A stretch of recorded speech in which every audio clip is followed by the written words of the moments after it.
a strategy to buy in this market, because it's not like before. You go around, you buy property. Most of the sellers come to me, beautiful house in South Shore, in West Island, in Westmont. They ask you, please sell it. They give me a high commission to sell it for them. There's no competition. And they had a hard time to sell, especially over $800,000, $900,000 houses were hard to sell. Although even they were investment or somewhere else on TMR. They were hard to sell, but now it's different because it's a seller's market. It's not anymore buyer's market.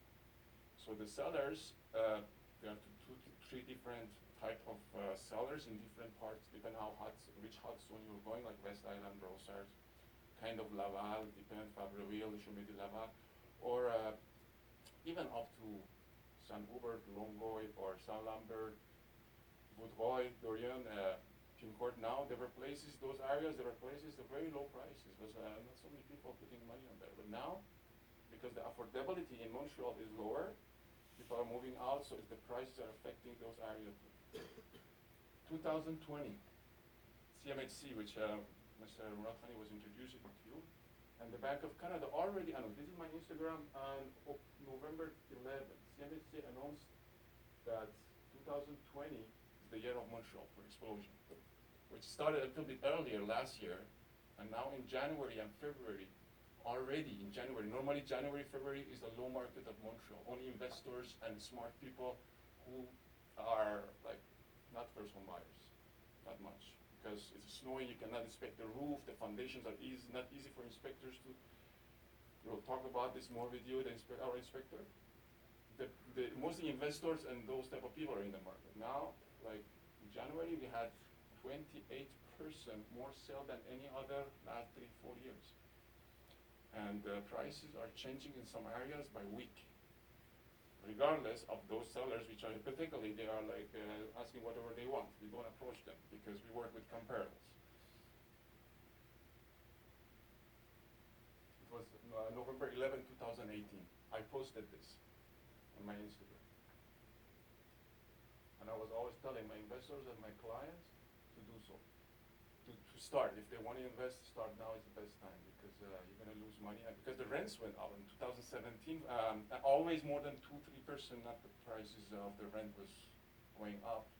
But 2018 beginning, 20% jump suddenly. It was effectively by government for sure.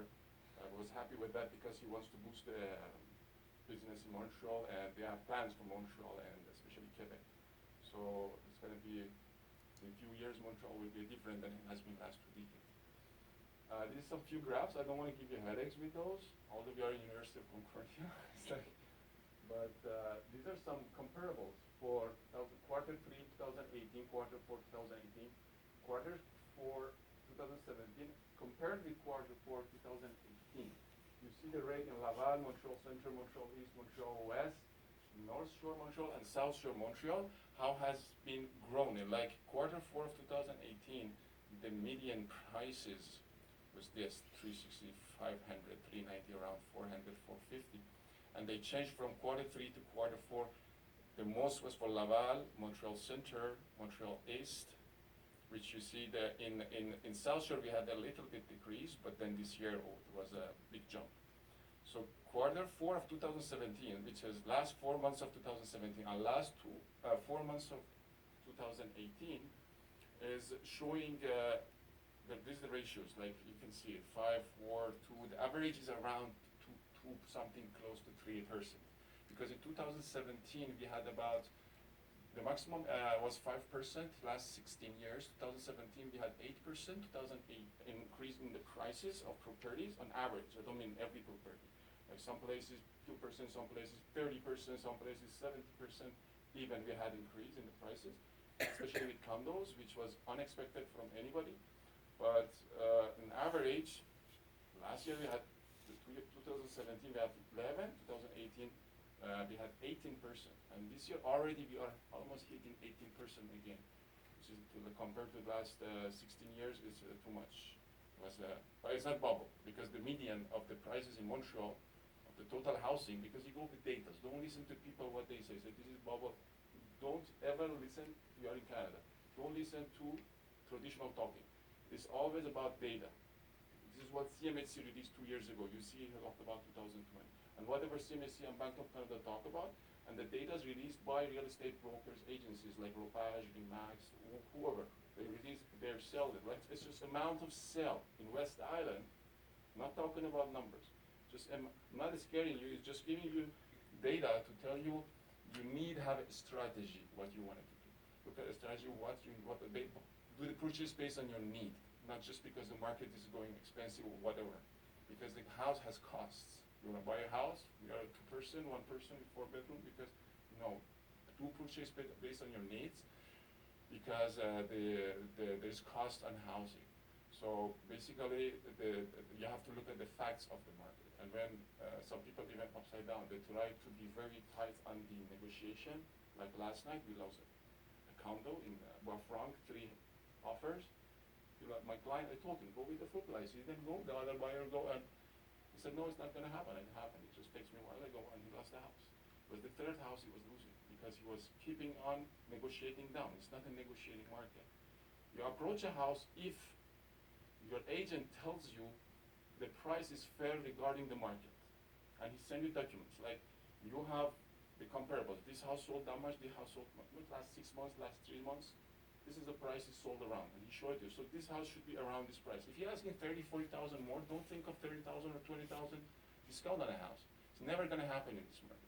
You don't approach that house, and many other people won't approach. You will stay there till he decreases price, or the time passed till the market goes up and his price is adjusted. Then people will approach him. So don't be a ladder for a seller to sell his product, because as soon as you approach, other people come, multi offers, he sell at the price, and whoever buy it, he'll buy it expensive. So these are strategies you get with when you like houses in hot spots in Montreal. You have to be careful to go with the right agent and listen to his strategies. When you have to be fast, when you have to be slow, slow.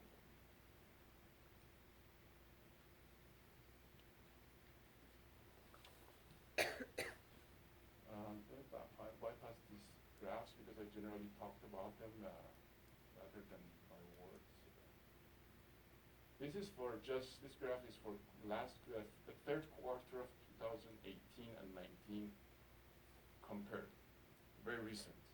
You see the increases in Laval, Montreal Central, East, West, South Shore, it's all shown there. Normally not more than 2% it should be, last 16 years, but you see we have 2.2, 8.8, 11.3 for Montreal East, 1.7, 5.9, 6.8. Some people think Montreal East doesn't work, so there's no transaction going there. Yes, there is, because a lot of multiplexes are there. Multiplexes are money makers, and people with multiplexes, they put a lot of money there, and their prices has been rise very much. All the Iranian clients coming up, I want a triplex, stay one, and if this is not your need, because living in a triplex or duplex, it needs this lifestyle. It needs a lifestyle, because duplex is not like a house, it's not like a condo, it's not an apartment, it's a duplex, it's a triplex. You have to understand what it is like to live in a triplex. You stay in the 2nd floor, in the 1st floor, you have a family with 5 children running around and asking, you're the owner, and this is broken, that is broken. These are 60, 70, even 100, around in East and Central is about 180 to 100 years old, renovated or non-renovated. So you have to have the head for it and to have the lifestyle for it, to go with that.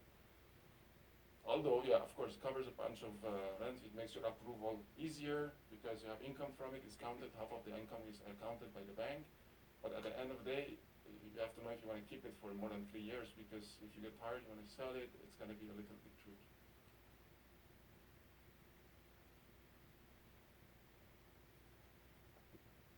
This is the composite point home prices in whole Canada. Toronto and British Columbia last 2 years they decreased 5 to 10. Descended 5 to 10%. And that's one of the reasons that big monies around there is moving to Montreal, to Quebec, not only here in Quebec City, even North Quebec and some other places, because money doesn't stay. The investors, people who work with money in construction, this is one of the main reasons. I see renovators from Toronto here. I saw them. I go to places because I'm a civil engineer. I do construction. I do renovation, everything. I face them. They said, what do you do here? I said, which is not good. They come here. And the prices they sell there was not, like $500,000 there is not much money. But here, for now, you can buy cash. So they come in multi-offers, they put cash, They win.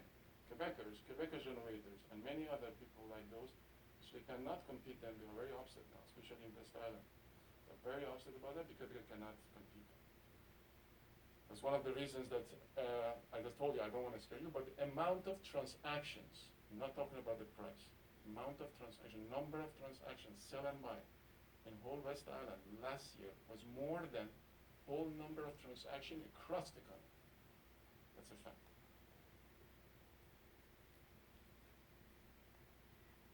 This is the increase over last year in Quebec, in whole Quebec. Till 2018 and 19 also is pretty much the same. I didn't put it there, but it's pretty much the same. The difference is single family home versus condo. It's a bit surprising because you see condos are more increased than housing. Always they tell you the housing is better return, house increase better in value because condos are 2 to 3%, houses are 4 to 5% always. But last 1.5 years, it was a surprise. Because of the government project, as I told you, and the investors here, and a lot of builders from outside, everywhere running projects. So they're fishing well, and they sold a lot of properties, reconstruction projects. Some of them really good, but the people who bought ready condos, like 2017, end of 2017 or beginning of 2018, they made a lot of money. It's about percentage. You buy a house in 2017, let's say 500,000. It's 600,000 today, but you bought a condo for 250, now it's 350. You both made 100,000, but if you look at the percentage, who made more money? Who bought the condo? Because he bought it only maybe what $25,000 down payment. But the other guy, he had to put maybe 120,000.